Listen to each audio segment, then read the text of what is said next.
नमस्कार।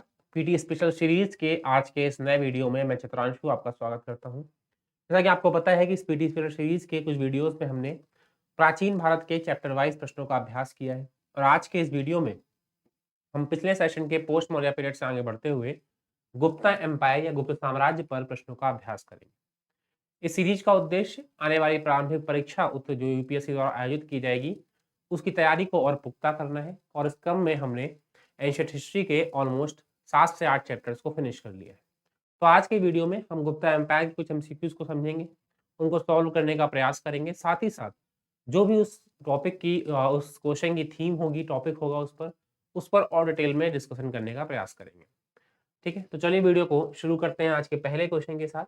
पहला क्वेश्चन आपका है गुप्त साम्राज्य के उद्भव और विकास के कारणों पर, ओरिजिन ऑफ गुप्ता डायनेस्टी और गुप्ता एम्पायर के संदर्भ में आपको निम्नलिखित कथनों में से कौन से या सही है छांटना है। तो कुल मिलाकर 3 कथन आपके सामने दिए गए हैं। उन 3 में जो भी आपको लगते हैं कि गुप्त साम्राज्य के उदय के कारण हो सकते हैं, उन्हें आपको छांट करके अलग करना है, वही आपके उत्तर है। पहला कथन कह रहा है इनके राज्य में मध्य भारत की उर्वर भूमि शामिल थी, जिसके कारण अच्छी उपज होती थी। तो मध्य भारत से यहाँ पर उनका आशय वही उत्तर प्रदेश, मगध का रीजन और मध्य प्रदेश का रीजन है, राइट, जहां पर पाटलिपुत्र उनकी राजधानी स्थित थी। और आपको पता है कि 280 ईस्वी में आकर के श्रीगुप्त ने मगध में पाटलिपुत्र में ही जो है कुषाणों के सामंतों के रूप में कार्य करते हुए एक नए साम्राज्य, एक नए वंश की नींव डाली थी, जिसे गुप्त वंश कहा गया। तो ये साम्राज्य भी कहीं ना कहीं उसी मगध के क्षेत्र में, उसी उत्तर प्रदेश और मध्य प्रदेश के उत्तरी क्षेत्र में स्थित था। और आपको पता है गंगा यमुना रिवर का बेसिन होने के चलते ये क्षेत्र जो है कृषि के दृष्टिकोण से अत्यधिक उपजाऊ है। यहाँ की भूमि अत्यधिक क्या है, उर्वर है। और जब भूमि उर्वर होगी तो उपज अच्छी होगी, और उपज अच्छी होगी तो संसाधनों की प्राप्ति जो है वो अच्छी होगी, और इसके चलते आर्थिक दृष्टिकोण से साम्राज्य स्थापना का एक पुख्ता आधार तैयार हो। तो इसलिए एक कारण है और ये सही है। अगला स्टेटमेंट है दक्षिणी बिहार से प्राप्त लोहे के उपयोग से उन्नत तकनीकी औजार और हथियार के निर्माण को बल मिला। तो अगर आप मगध के उत्कर्ष या विकास पर भी देखेंगे कैसे महाजनपद काल में अन्य 15 महाजनपदों से आगे मगध का विकास होता हुआ दिखाई पड़ता है, तो उनमें भी यही कारण साफ दिखाई पड़ेंगे आपको, जो वहां पर आपको अभी गुप्त काल में दिखाई पड़ रहे हैं। कारण क्या है? कारण है इनका समान भौगोलिक विकास, भौगोलिक क्षेत्र में विकास होना। और जैसा कि मगध के लिए उस दक्षिणी बिहार और उत्तर प्रदेश के क्षेत्रों में लोहे की खदानों ने भूमिका निभाई थी, इसके चलते सेना के लिए अच्छे औजार, घरेलू उपकरण, कृषि के लिए उपकरणों का निर्माण संभव हो पाया। ठीक उसी प्रकार आपके दक्षिण बिहार में प्राप्त लौह उपकरणों ने गुप्त साम्राज्य का भी आधार तैयार करने और मुख्य भूमिका निभाई। तो ये स्टेटमेंट भी क्या है, सही है। रोमन साम्राज्य से व्यापार करने के कारण वे लाभ की स्थिति में थे। तो आपको पता, मैंने बताया था पिछले सेशन में कुछ कि रोमन साम्राज्य से व्यापार का आरंभ है वो मौर्य काल में अंत और वो मौर्योत्तर काल में होता हुआ प्रमुख रूप से दिखाई पड़ता है। और यह कार्य जो है वो गुप्त काल में भी कंटिन्यू रहता है। हालांकि व्यापार मौर्योत्तर काल की तुलना में थोड़ा सा कम हो जाता है, फिर भी मौर्योत्तर काल की तरह ही गुप्त काल में गुप्त शासक भी जो है, गुप्त साम्राज्य और उनके साम्राज्य के लोग भी रोमन साम्राज्य से व्यापार कर रहे थे। तो ऐसे में आर्थिक दृष्टिकोण से ये व्यापारिक हित भी इनके पक्ष में था। तो ऐसे में ये तीनों कारण ही कहीं ना कहीं इनके उद्भव के प्रमुख कारण बन जाते हैं। और साधारण पर अगर आप देखेंगे तो आपका उत्तर हो जाएगा 1, 2 और 3, क्योंकि आपसे पूछा गया था कौन कौन से कारण है, और जो कि तीनों ही कारण है तो उसका आपका उत्तर हो जाएगा 1, 2 और 3, आंसर रियली डी, राइट। तो इस तरह से आप इस प्रश्न को इजिली हल कर सकते हैं। अगला क्वेश्चन आपसे चंद्रगुप्त प्रथम के ऊपर है। मैंने आपको बताया था 280 ईस्वी में श्रीगुप्त, और इसके बाद घटोत्कच, और इसके बाद 320 ईस्वी में जो पहले महान शासक माने जाते हैं गुप्त वंश के, वो है कौन? चंद्रगुप्त प्रथम। चंद्रगुप्त विक्रमादित्य नहीं है, ये इनके बेटे के बेटे हैं, ये चंद्रगुप्त प्रथम है। तो इन्हीं के संदर्भ में आपसे निम्नलिखित कथनों पर विचार करने को कह रहा है। उसने लिच्छवी राजकुमारी से विवाह किया था। तो कहीं ना कहीं चंद्रगुप्त प्रथम जो है उसकी तुलना हर्यक वंश के बिंबिसार से की जाती है, क्योंकि बिंबिसार ने भी कहीं ना कहीं मगध में उस हर्यक वंश को स्थापित करने के लिए वैवाहिक संबंधों की नीति अपनाई। इस नीति के तहत होता क्या है कि एक राज्य अपने पड़ोसी राज्यों के शासकों की पुत्री पुत्रों से विवाह करता है, जिससे होता क्या है कि उनके बीच वैवाहिक संबंध स्थापित होते हैं और जो शत्रुता वाली स्थिति है वो खत्म हो जाती है। ऐसे में जो साम्राज्य है उसको थोड़ा स्थायित्व प्रदान करने में बहुत सहायता प्रदान करता है।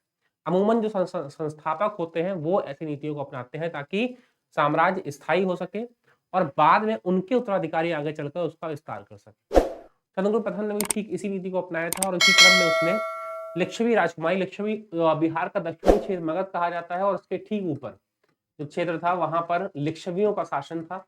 उस लिच्छवियों के शासन में उनकी राजकुमारी से विवाह किया था किसने? चंद्रगुप्त प्रथम ने। ये कथन क्या है? सही है। उसने गुप्त संवत 319-20 को में रुद्रदामन से युद्धोपरांत विजय स्मारक के रूप में चलाया। तो अगले स्टेटमेंट के अकॉर्डिंग गुप्त संवत जो चला है वो 320 ईस्वी के आसपास चला है और वो उसने चलाया था रुद्रदामन से युद्ध विजय के उपरांत। तो ये बात भी सही है क्योंकि रुद्रदामन से को उसने पराजित किया था और उसके पश्चात उसने एक स्मारक का निर्माण करवाया और साथ ही साथ गुप्त संवत की स्थापना भी की। तो ये दोनों ही कथन क्या है? सही है। इसलिए आपका उत्तर क्या हो जाएगा? सी 1 और 2 दोनों, क्योंकि आपसे पूछा गया है निम्नलिखित कथनों पर विचार कीजिए और कौन से सही है। क्योंकि दोनों ही कथन सही है तो उत्तर क्या हो जाएगा? 1 और 2 दोनों केवल, और C will be the right answer. इसके बाद अगले क्वेश्चन में डालते हैं, गुप्त साम्राज्य के उद्भव के संदर्भ में निम्नलिखित कथनों में से कौन सा सही नहीं है? मतलब हमें गलत कथन को छांटना है और अभी भी गुप्त साम्राज्य के उद्भव की बात कर रहे हैं। उन्होंने अपना राज्य कुषाण राज्य के अवशेषों पर स्थापित किया। तो आपको पता होना चाहिए जो अंतिम बड़ा साम्राज्य गुप्तों से पहले मौर्य काल में अस्तित्व में था मगध में, वो था कौन सा? कुषाण। और ये कुषाण ही थे जो इनका साम्राज्य जो है पश्चिम एशिया से लेकर के भारत में पूर्वी क्षेत्र में मगध तक और दक्षिणी क्षेत्र में लगभग महाराष्ट्र तक फैला हुआ था। तो कुषाणों के सामंतों के रूप में ही कहीं ना कहीं माना जाता है कि श्रीगुप्त का उदय होता है और वो श्रीगुप्त जो है 280 ईस्वी में एक नए वंश गुप्त वंश की स्थापना करता हुआ नजर आता है। तो ये कथन तो सही है, क्योंकि हमें गलत छांटना है इसलिए ये तो आंसर नहीं होगा। इस काल में उत्तर प्रदेश अधिक महत्व वाला क्षेत्र था। तो ये कथन भी सही हो जाता है क्योंकि यहाँ तक आते आते होता क्या है कि व्यापारिक गतिविधियों पर अर्थव्यवस्था का की निर्भरता बढ़ जाती है। और चूंकि गंगा यमुना रिवर बेसिन जो है उसका जो मुख्य क्षेत्र है वो उत्तर प्रदेश और बिहार के क्षेत्र में ही होता है। तो ऐसे में वाराणसी जैसे, काशी जैसे बड़े बड़े नगर निकल के सामने आते हैं और अन्य व्यापारिक नगरों की स्थापना होती है। साथ ही साथ इनकी भौगोलिक स्थिति के चलते, उत्तर में हिमालय होने के चलते ये स्थिति और महत्वपूर्ण हो जाती है। तो कहीं ना कहीं ये उत्तर प्रदेश की बात करें या बिहार की बात करें, दोनों ही इस समय बहुत अधिक महत्व वाले क्षेत्र थे। गुप्तकाल में जीन, लगाम और जूतों का आविष्कार। तो ये बहुत फेमस फैक्ट है जो जनरली मैं पढ़ाता हूँ क्लास में, बताता हूँ आपको कि कुषाणों को श्रेय जाता है कि इन्होंने घोड़ों पर लगाम लगाना, जूतों का आविष्कार करना, जीन का आविष्कार करना, ये जो है ये नए नवाचार करने का श्रेय जो है कुषाणों को जाता है मौर्योत्तर काल में। अभी गुप्तों को द्वारा इसको कंटिन्यू किया गया, इसको आगे यूज किया गया। तो इसलिए आविष्कार जो शब्द है वो गलत है और इसलिए ये स्टेटमेंट क्या हो जाएगा? गलत। चौथा क्वेश्चन हम देख लेते हैं, इस काल में घुड़सवारों की भूमिका प्रमुख हो गई थी मुख्य रूप से, क्योंकि यहाँ पर लगाम लग चुकी थी घोड़ों पर। तो ऐसे में घोड़ों को कंट्रोल करना आसान हो गया था। तो ऐसे में घुड़सवारों की भूमिका अपने आप में क्या हो गई? महत्वपूर्ण हो गई और गुप्त सेना का एक बड़ा हिस्सा घुड़सवार सेना भी बन गई। तो इस तरह से अगर आप देखेंगे तो इसमें जो स्टेटमेंट सी है ये फैक्चुअल रूप से गलत है, बाकी तीनों स्टेटमेंट सही है, इसलिए आपका इस प्रश्न का उत्तर हो जाएगा क्या? सी। चलिए अगला क्वेश्चन देखते हैं। समुद्रगुप्त के संदर्भ में निम्नलिखित कथनों पर आपको विचार करना है। अब समुद्रगुप्त के बारे में आपको पता होना चाहिए, चंद्रगुप्त प्रथम का पुत्र था और जहां चंद्रगुप्त प्रथम ने साम्राज्य का अभी आधार तैयार किया था वैवाहिक संबंधों द्वारा, वहीं दूसरी ओर समुद्रगुप्त ने एक कदम आगे बढ़ते हुए उस साम्राज्य को चारों दिशाओं में फैला दिया। उसके साम्राज्य विस्तार का विवरण उसके ही दरबारी लेखक या कवि हरिशेन द्वारा रचित प्रयाग प्रशस्ति में मिलता है, जहां पर उसके साम्राज्य विस्तार को उत्तरी राज्यों पर विजय, दक्षिणी राज्यों में विजय, आठविक राज्यों पर विजय और सीमांत प्रदेशों को विजय में बांटा गया है। तो ये गुप्त साम्राज्य में समुद्रगुप्त का जो साम्राज्य है उसकी तुलना अशोक के साम्राज्य से की जाती है, क्योंकि अशोक के बाद समुद्रगुप्त ने ही एक बहुत विशाल साम्राज्य की स्थापना की थी। यही कारण है इसे भारत का नेपोलियन भी कहा जाता है। ये चीजें आपको कुछ पता होनी चाहिए बेसिक। अब इसके बारे में कथन क्या है? इसके काल में गुप्त साम्राज्य का व्यापक विस्तार हुआ, सही बात है। तो चंद्रगुप्त प्रथम के बाद सर्वाधिक विस्तार का श्रेय जाता है किसको? समुद्रगुप्त को।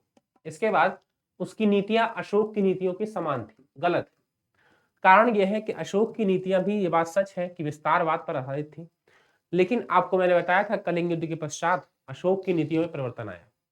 अशोक ने बड़ी सेनाओं को तो रखा, लेकिन उसने हिंसा की नीति को त्याग दिया, उसने पहले आक्रमण की नीति को त्याग दी। और वो डिफेंड करने में बिलीव करने लगा और इसके अलावा उसका रुझान बौद्ध धर्म की ओर बढ़ गया। On the other hand in his entire life Samudragupta जो है वो एक फर्म बिलीवर रहा किसका? पॉलिसी ऑफ एक्सपेंशन, और अपने अंतिम समय तक वो साम्राज्य विस्तार करता रहा, उसके युद्ध करता रहा। तो इस स्तर पर आपको दोनों ही शासकों की नीतियों के बीच में अंतर दिखाई पड़ेगा कि जहां अशोक जो है अपने एंडिंग पीरियड में आते आते अपनी नीतियों में परिवर्तन करता है, वही दूसरी ओर समुद्रगुप्त क्या करता है? कंटिन्यू करता है। तो स्टेटमेंट क्या है? गलत है। उसके काल में श्रीलंका के राजा मेघवर्मन ने गया में बौद्ध मंदिर बनवाया था, सही बात है। समुद्रगुप्त चैप्टर जब हम पढ़ते हैं तो वहां पर ये फैक्ट भी पढ़ते हैं कि श्रीलंका के शासक ने बौद्ध धर्म का एक मंदिर बनवाया था। कहां पर? गया में। और गया आपको पता है कहां पर है? दक्षिणी बिहार, वही मगध वाला क्षेत्र। तो ऐसे में स्टेटमेंट 1 और 3 ये दोनों सही है। स्टेटमेंट 2 आपका गलत है। अब उसमें से कौन से कथन सही है? 1 और 3। इस आधार पर आपका उत्तर क्या हो जाएगा? सी। तो C will be the right answer. इसके बाद अगर हम अगला क्वेश्चन देखें तो चंद्रगुप्त द्वितीय के संदर्भ में आपसे बात की जा रही है। तो हम क्रोनोलॉजिकल ऑर्डर में बढ़ रहे हैं आगे। चंद्रगुप्त प्रथम के बारे में पढ़ा, समुद्रगुप्त के बारे में पढ़ा, अब हम पढ़ेंगे इसके बारे में चंद्रगुप्त द्वितीय के बारे में। इनके विषय में पूछा गया कौन सा सही नहीं है, मतलब कोई एक कथन गलत है इनमें से। उसके काल में गुप्त साम्राज्य उत्कर्ष के शिखर पर पहुंच गया। तो ये बात सच है कि अगर गुप्तों को के विकास को हम एक ग्राफ में देखें तो श्रीगुप्त और घटोत्कच के समय कहीं ना कहीं ये साम्राज्य बस स्थापित हुआ था नाम मात्र का। चंद्रगुप्त प्रथम ने वैवाहिक संबंधों से इस साम्राज्य का विस्तार कर दिया। इसके पश्चात समुद्रगुप्त ने पॉलिसी ऑफ एक्सपेंशन को अपनाते हुए कहीं ना कहीं साम्राज्य को अपने पीक पर पहुंचा दिया। लेकिन अभी ये राजनीतिक दृष्टिकोण से अपने पीक पर था। पर गुप्तों को युग को, गुप्तकाल को भारतीय इतिहास का स्वर्ण युग सिर्फ राजनीतिक विकास के लिए, राजनीतिक एक्सपेंशन के लिए, विस्तार के लिए नहीं माना जाता है। वहां पर चंद्रगुप्त द्वितीय जो इसका पुत्र रहा, उसके दरबारी रत्न जो थे उनमें वरामिहिर का नाम आता है, उनमें आर्यभट्ट का नाम भी कई वैज्ञानिक जोड़ते हैं, इतिहासकार जोड़ते हैं, उनमें कालिदास का नाम शामिल है। तो ऐसे बड़े बड़े विद्वान उनके दरबार में थे। तो राजनीतिक विस्तार, राजनीतिक उत्कर्ष के साथ साथ सामाजिक सांस्कृतिक उत्कर्ष में भी देखें तो यहाँ पर भी आपको इसके पुत्र चंद्रगुप्त विक्रमादित्य द्वितीय का शासनकाल जो है वो बेहतर दिखाई पड़ता है कंपेयर टू समुद्रगुप्त, या कह सकते हैं कहीं ना कहीं समकालीन है। तो ऐसा माना गया कि ये तो पीक है लेकिन पॉलिटिकल, लेकिन अगर ओवरऑल अगर स्ट्रक्चर देखेंगे तो वहां पर इसी के समानांतर और इससे थोड़ा सा बढ़िया दिखाई पड़ता है किसका शासनकाल? चंद्रगुप्त द्वितीय का। और इसके पश्चात कुमारगुप्त, स्कंदगुप्त और इसके बाद क्या है? गुप्त साम्राज्य का पतन आरंभ हो जाता है। तो ये एक development of Gupta empire in a graph आप समझ सकते हैं। तो यहाँ पर शिखर पर पहुंचा, ये बात सच है।